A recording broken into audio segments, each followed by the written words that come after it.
मजदूर की बेटी सलोनी ने पाया जिले में प्रथम स्थान।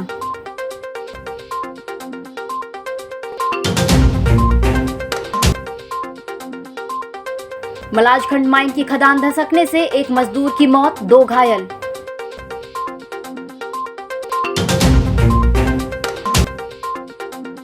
और ओवरब्रिज और ट्रेन की मांग को लेकर ब्रॉडगेज संघर्ष समिति का आमरण अनशन आज से। नमस्कार, बालाघाट लाइव में आपका स्वागत है और मैं हूं आपके साथ एकता। आइए बढ़ते हैं खबरों की ओर। माध्यमिक शिक्षा मंडल भोपाल द्वारा 29 अप्रैल को 10वीं और 12वीं बोर्ड परीक्षा का परिणाम घोषित कर दिया गया है, जिसमें इस वर्ष जिले का 10वीं बोर्ड का परीक्षा परिणाम 57.57% और कक्षा 12वीं बोर्ड का परीक्षा परिणाम 58.96% रहा। ज्ञात हो कि इस वर्ष जिले में कक्षा 10वीं में 26,408 परीक्षार्थी दर्ज थे, जिसमें 25,712 परीक्षार्थी शामिल हुए, जिसमें 14,846 परीक्षार्थी उत्तीर्ण हुए हैं। इसी तरह कक्षा 12वीं बोर्ड में 18,917 परीक्षार्थी दर्ज हुए, जिसमें 18,736 परीक्षार्थी शामिल हुए। इनमें से उत्तीर्ण 11,047 परीक्षार्थी हुए। प्रदेश की प्रावीण्य सूची में कक्षा 12वीं के मृदुल पिता थानेंद्र पटले MCS स्कूल बालाघाट जो 483 अंक प्राप्त कर 9वें स्थान पर रहे, लेकिन 10वीं कक्षा से कोई भी विद्यार्थी प्रावीण्य सूची में अपना स्थान नहीं बना पाए। परीक्षा परिणाम को लेकर जिला शिक्षा अधिकारी AK उपाध्याय ने बताया कि कोरोना संक्रमण के चलते बच्चों की पढ़ाई प्रभावित हुई, जिससे परिणाम गत वर्षों की तुलना में कम हुआ है। उन्होंने सभी सफलता प्राप्त परीक्षार्थियों को बधाई देते हुए उनके उज्जवल भविष्य की कामना की है और जो असफल हुए हैं उन्हें आगामी वर्ष के लिए अच्छी तैयारी करने की अपील की है। हाई स्कूल का रिजल्ट सामान्य रूप में 57.57 है, तो संतोषप्रद है। हाई स्कूल का रिजल्ट थोड़ा सा कठिन तो आता है, लेकिन हायर सेकेंडरी का रिजल्ट जैसा पहले रिजल्ट अपने को प्राप्त होता था 2 साल पहले, तो उसमें थोड़ी सी कमी अवश्य है। और इसका कारण आप सब जानते हैं, अभी जिन परिस्थितियों में बच्चों ने परीक्षा दिया है और उतने कम समय में बच्चों ने तैयार करके परीक्षा जो दिया है, तो ये परीक्षा परिणाम उस हिसाब से मैं काफ़ी इसे अच्छा मानता हूँ। लेकिन मेरिट सूची अगर मैं देख रहा हूँ तो इसमें शासकीय स्कूल के 10वीं का एक बच्चा, लालबर्रा का बच्चा, उन्होंने अपने बालाघाट में टॉप किया है। लेकिन इसके बाद बाकी जो बच्चे हैं, ये बच्चे सभी हमारे अशासकीय विद्यालयों से उन्होंने अच्छे अंक हासिल किए हैं। वहाँ के गुरुजन भी और प्राचार्य और वहाँ के संचालक मंडलों ने बच्चों के लिए अच्छा मेहनत किया है। इस प्रकार से परीक्षा परिणाम घोषित। Hindustan copper limited Malajkhand mines में 28 अप्रैल की रात 12 बजे से 2 बजे के बीच खदान धसकने की दुर्घटना हुई। इस हादसे में एक मजदूर की मौत हो गई और 2 अन्य मजदूर घायल हो गए हैं। जानकारी के अनुसार हिंदुस्तान कॉपर लिमिटेड की मलाजखंड माइंस में 28 अप्रैल की रात रमेश पटले पिता सावन लाल पटले 40 वर्ष सोनपुरी कुआ के ऊपर डेल्टा कंपनी लूज पत्थर 3 मीटर ऊपर से गिरा, जिससे रमेश पटले की मौत हो गई। वहीं सुरेश मेरावी छिंदी टोला मलाजखंड अनिल कुशरे 27 वर्ष डोंगरिया मंडई को चोटें आने की वजह से भिलाई अस्पताल में भर्ती कराया गया है, जहां उपचार चल रहा है। यहाँ मेरे चाचा CM TCS कंपनी में काम करते थे। उनके साथ एक बड़ा हादसा हो गया रात में।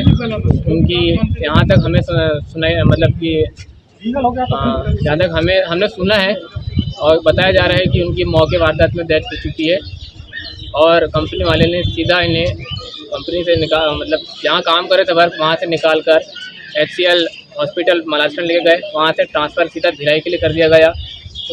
इस बीच में हमें फैमिली मेम्बर में कहीं भी किसी ने खबर तक नहीं दिया और आज हमें जब बॉडी यहाँ आ गई, हमें इन्फॉर्मेशन दिया गया कि आपके परिवार से एक हादसा हो चुका है। अभी तक फिलहाल इतनी कंडीशन यहाँ तक हुई है। मुआवजे के तौर पर कम से कम 35 लाख रुपये करंट में जाते हैं।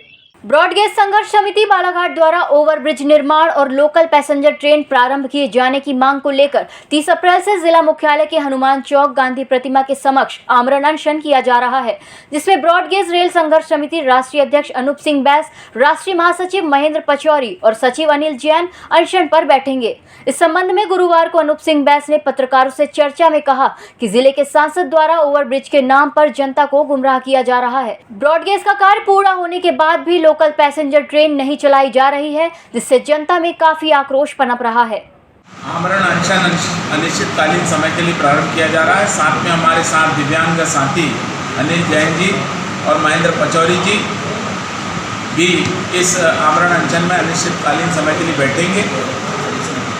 साथ ही हमारी यह भी मांग है कि गोंदिया जबलपुर के मध्य जो 2 वर्ष का समय हो चुका है और यहाँ पर सीधी लोकल पैसेंजर सेवा प्रारंभ नहीं हो पा रही है। कटंगी तिरोड़ी के मध्य, मंडला सिवनी छिंदवाड़ा नागपुर के मध्य, इन सभी मांगों के साथ हम यहाँ आमरण अनशन के माध्यम से विशेषकर जिला प्रशासन से मांग करते हैं कि जिला प्रशासन एक श्वेत पत्र जारी करे और उस श्वेत पत्र में स्थिति स्पष्ट की जाए कि सरेगा रेलवे ओवरब्रिज को लेकर कितना रुपया केंद्र सरकार से प्राप्त हुआ, राज्य सरकार का एस्टीमेट और निविदा कब तक हो जाएगी।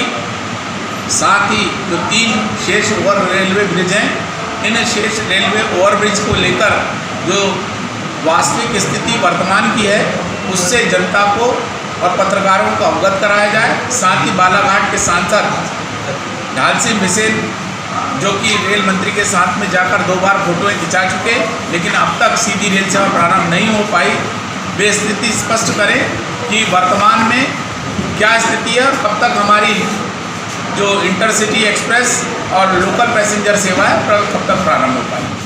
बढ़ती महंगाई को देखते हुए मानदेय राशि में वृद्धि और कलेक्टर रेट प्रदान करने की मांग को लेकर मध्य प्रदेश स्व सहायता समूह संगठन के नेतृत्व में मध्याह्न भोजन रसोइया और आंगनबाड़ी रसोइयों ने गुरुवार को जिला पंचायत के समक्ष धरना आंदोलन कर रैली निकाली और कलेक्ट्रेट कार्यालय पहुंचकर राज्यपाल के नाम कलेक्टर को ज्ञापन दिया। इस दौरान उन्होंने कहा कि दिनों दिन मनमानी महंगाई बढ़ रही है, लेकिन रसोइयों को काफी कम मानदेय दिया जा रहा है, जिससे घर का गुजारा कर पाना मुश्किल है। इसके पूर्व भी कई प्रधानमंत्री और मुख्यमंत्री के नाम अपनी न्यायोचित मांगों को लेकर ज्ञापन दिया गया, लेकिन आज तक शासन प्रशासन द्वारा मांगों पर अमल नहीं किया गया है। उन्होंने कहा कि हमारे मांगों पर शीघ्र अमल नहीं किया गया तो उग्र आंदोलन करने पर बाध्य होना पड़ेगा। मध्य प्रदेश स्व सहायता समूह के अंतर्गत आज बालाघाट जिले में हमारी जो मिड डे मील बनाती है महिलाएं, वो बेचारी पूरी की पूरी आज एक दूसरे धरने के ऊपर बैठी हुई है, अपने मानदेय को लेकर के बैठी हुई है। इस वक्त जहां शिवराज सिंह चौहान जी 2000 रुपये में इनका पूरा परिवार चलाने की बात रख रहे हैं, जो कहीं न्यायोचित नहीं है। मध्य प्रदेश में जिस प्रकार का महंगाई का दौर है, 2000 रुपये में कुछ भी नहीं होता, ये स्वयं मुख्यमंत्री भी जानते हैं और इसमें उनकी तरफ से कोई बढ़ोतरी नहीं हो रही है।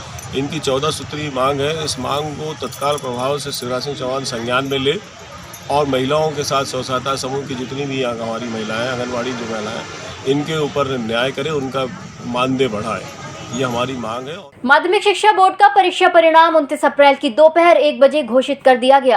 परीक्षा परिणाम जानने के लिए विद्यार्थियों में सुबह से ही उत्सुकता का माहौल रहा, जिन्होंने डिजिटल इंडिया के इस दौर में अपने अपने घरों में ही रहकर एंड्रॉइड मोबाइल के माध्यम से अपना परीक्षा परिणाम आसानी से देखा। जारी परीक्षा परिणाम में जिले की प्रावीण्य सूची में लालबर्रा विकास खंड की शासकीय उत्कृष्ट उच्चतर माध्यमिक विद्यालय लालबर्रा की सलोनी पिता उमाशंकर पंचेश्वर ने 485 अंक लाकर प्रथम स्थान, तो वहीं Vaidik convent English medium higher secondary school की परिधि पिता अर्जुन शरणागत और निष्का पिता हरिचंद्र हटवार ने अंग्रेजी माध्यम से 480 अंक अर्जित कर द्वितीय स्थान प्राप्त करने में सफलता प्राप्त कर जिले में लालबर्रा का नाम रोशन किया है। विदित हो कि ग्राम पंचायत मेरे गांव वार्ड नंबर 7 निवासी उमाशंकर पंचेश्वर पत्नी मीता पंचेश्वर के साथ मजदूरी करते हुए अपने परिवार का लालन पालन कर रहे हैं। बहुत बड़ी उपलब्धि है उनके माता पिता के लिए, उनके परिजन के लिए, हमारे गांव के लिए, और कम सुविधा में इतना अच्छा काम करी है, इतने अच्छे नंबर लाए उन्होंने। मैं अपने गांव की ओर से, अपने परिवार की ओर से मैं बहुत बधाई देता हूं बच्ची को, और बच्ची को हम ग्राम पंचायत की ओर से 15 अगस्त के दिन ससम्मान सम्मानित किया जाएगा। हाँ, जिले में टॉप किए तो थोड़ा हमको थोड़ा दुख इस बात का है कि हमारी पूरी उम्मीद थी कि स्टेट में दोनों बच्ची हमारी टॉप करेगी, और पिछले 2 सालों से 3 सालों से हम लोग बराबर स्टेट में टॉप करते हुए आए या पोजीशन बनाते हुए आए। पर अब ठीक है, इस बार क्या हुआ कि चूंकि कोविड के कारण उतना गाइड नहीं कर पाए या उतना गाइडेंस पे थोड़ी सी कमी रह गई, ये मान के चलिए, क्योंकि स्कूल भी जुलाई 26 जुलाई से स्टार्ट हुए। उसके कारण हो सकता है बीच में 15 दिन की फिर गैप हो गया था, तो उसके कारण बच्चे थोड़ा सा मतलब डिस्टर्ब हो गए। हो सकता है उसके कारण ये बच्चे स्टेट में हमारे टॉप नहीं कर पाए, परंतु हम तो हमेशा कोशिश ये करते हैं कि हमारे बच्चे स्टेट में तो टॉप करें। फिर भी ठीक है, हम संतुष्ट है कि बच्चों ने डिस्ट्रिक्ट में सेकंड पोजीशन बनाया, और दो बच्चे एक साथ मतलब सेम अंक लेकर दोनों बच्चे डिस्ट्रिक्ट में उन्होंने टॉप किया है। मुख्यमंत्री शिवराज सिंह चौहान के 6 मई को किरणापुर आगमन को लेकर जिला प्रशासन द्वारा तैयारियां प्रारंभ कर दी गई हैं। इसी कड़ी में आज 29 अप्रैल को collector doctor Girish Kumar Mishra, police अधीक्षक समीर सौरभ, जिला पंचायत के मुख्य कार्यपालन अधिकारी विवेक कुमार ने पूर्व विधायक श्री रमेश भटेरे और अन्य विभागों के अधिकारियों के साथ किरणापुर में हेलीपैड और कार्यक्रम स्थल का जायजा लिया। किरणापुर में 6 मई को जिला स्तरीय स्वास्थ्य मेला आजीविका मिशन की महिलाओं का सम्मेलन आयोजित किया जा रहा है। इस अवसर पर मुख्यमंत्री द्वारा विभिन्न विभागों के विकास कार्यों का लोकार्पण और भूमि पूजन भी किया जाएगा। इस बुलेटिन में फिलहाल इतना ही। नमस्कार।